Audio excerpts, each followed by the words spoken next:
भारत के इतिहास का वो अंधकारमय समय जब भारत अंग्रेजों का गुलाम था, सामाजिक दूषण का शिकार था, तब एक सुवर्ण युग आया जब परम पुरुष अनुकूल चंद्र ने शिवचंद्र चक्रवर्ती और मनमोहिनी देवी के घर 14 सितंबर 1888 में हिमयतपुर नामक गांव में जन्म लिया, जो फिलहाल बांग्लादेश में ढाका के पास पाबना जिले में है।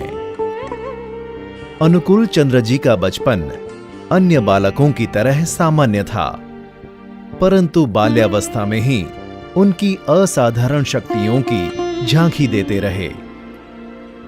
आर्थिक कारण के अनुसार वे अपनी डॉक्टरी पढ़ाई पूर्ण नहीं कर पाए, क्योंकि उन्होंने कुछ गरीब बच्चों को उनकी पढ़ाई पूर्ण करने में मदद की थी।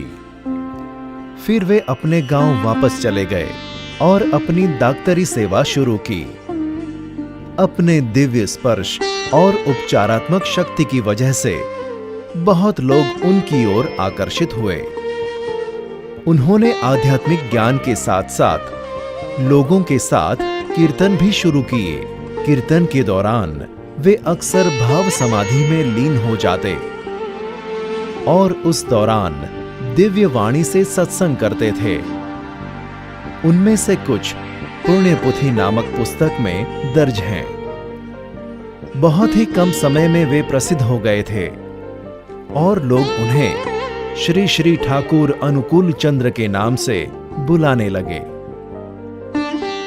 उन्होंने सामान्य से सामान्य आदमी तक आध्यात्म का ज्ञान पहुंचाने के लिए सत्संग नामक संस्था शुरू की, जहां वे वर्तमान से उपयुक्त होने का ज्ञान देते थे।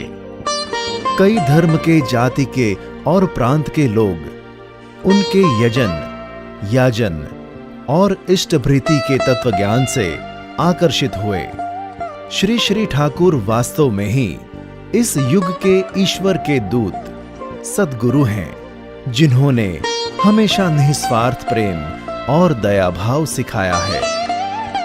भारत के विभाजन से पहले उन्होंने बांग्लादेश में सब त्याग दिया और सत्संग दियोगर में स्थापित किया, जो फिलहाल झारखंड में है।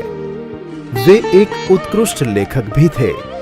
उन्होंने 90 से अधिक किताबें लिखी हैं।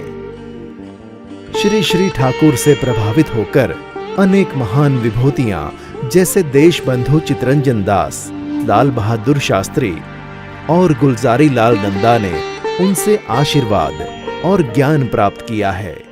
सन 1969 26 जनवरी के दिन श्री श्री ठाकुर की दिव्य आभा इस पृथ्वी से चल बसी।